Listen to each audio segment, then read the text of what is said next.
লাঞ্ছনা শুধু লাঞ্ছনা স্বজনের কত গঞ্জনা লাঞ্ছনা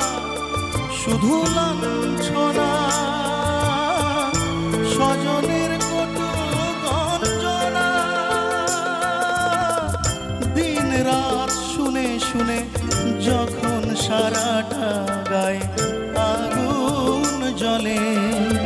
কে যেন হঠাৎ বলে আয় কোলে আয় আমি তো আছি ভুললি তাকে মা গো সে কি তুমি সে কি